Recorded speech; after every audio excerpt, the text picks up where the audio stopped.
મિત્રો અહીંયા ઉંમર સંબંધિત એક દાખલો આપેલો છે। જો પિતા અને પુત્રની ઉંમરનો સરવાળો 50 વર્ષ છે, પિતાની ઉંમર પુત્રની ઉંમર કરતાં 4 ગણી છે, તો બંનેની ઉંમર શોધો। તો આવા દાખલામાં મિત્રો આપણે સૌપ્રથમ શું કરીશું કે ધારો કે પુત્રની ઉંમર આપણે x વર્ષ ધારી લઈએ, x વર્ષ છે। તો હવે પિતાની ઉંમર કેટલી થશે? તો પુત્રની ઉંમરના 4 ગણી। તો પિતાની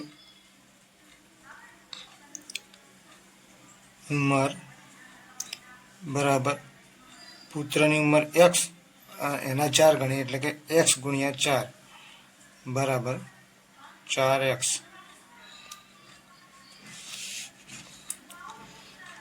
હવે બંનેની ઉંમરનો સરવાળો કેટલો આપેલો છે? 50। તો પહેલાં પુત્રની ઉંમર લઈ લઈએ x વર્ષ પ્લસ પિતાની ઉંમર 4x બરાબર 50। તો મિત્રો આપણે એક સમીકરણ બની ગયું। હવે આપણે એક્સની કિંમત શોધવી હોય તો x વત્તા 4x એટલે કે બંનેનો સરવાળો કેટલો થાય? 5x। 5x બરાબર 50। તો x બરાબર કેટલા થાય? તો x બરાબર 50। આ 5 છે એક્સના ગુણાકારમાં છે, તેથી બરાબરની સામે જાય તો એ ભાગાકારમાં જતા રહે, એટલે કે 5 છેદમાં આવી જશે।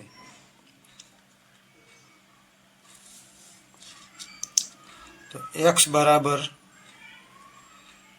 હવે 50 મિત્રો આપેલા છે અને અવયવ પાડીએ તો 5 ગુણ્યા 10 બરાબર 50 થાય।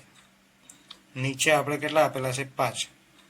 તો હવે 5 ઉડાડી દઈએ, આ 5 ઉડી જાય તો મિત્રો કેટલા વધે? x બરાબર 10। હવે x શું આપેલું છે?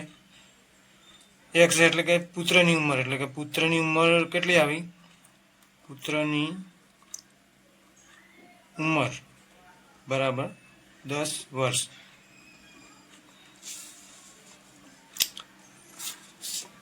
હવે પિતાની ઉંમર કેટલી હતી? પિતાની ઉંમર પુત્રની ઉંમર કરતાં 4 ગણા, એટલે કે 10